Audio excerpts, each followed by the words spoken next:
আজকে চলে এসেছি খুব সুন্দর একটা রেসিপি নিয়ে। আজকে এখানে আছে ফুলকপি। ফুলকপিগুলো এরকম করে ছোট্ট ছোট্ট করে সব কেটে নিয়েছি। ডান্ডি কিচ্ছু নেই, এর মধ্যে ডান্ডি দেওয়া নেই।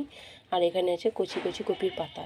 এই কপির পাতাগুলো ভালো করে বেটে নেবো। এবার ভালো করে ধুয়ে নিয়েছি, এবার বাটবো এগুলোকে।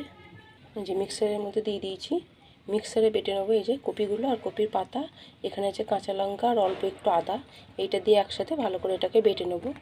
এই যে ফুলকপি আর ফুলকপির পাতা বাটা হয়ে গেছে। এবার এইটাকে ভেজে নেব।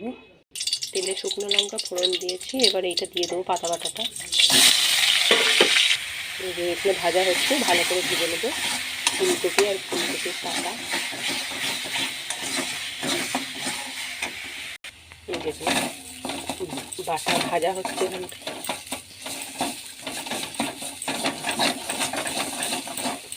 এখন অনেকক্ষণ ভাজা হবে।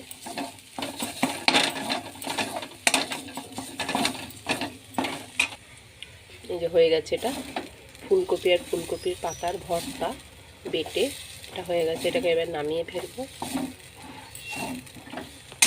এই যে ফুলকপি আর ফুলকপির পাতা বেটে ভর্তা হয়ে গেছে, এটাকে নামিয়ে ফেলেছি। অবশ্যই পুরো ভিডিওটা প্রথম থেকে শেষ পর্যন্ত দেখবেন। কেমন হয়েছে অবশ্যই জানাবেন। ভালো লাগলে একটা লাইক করবেন।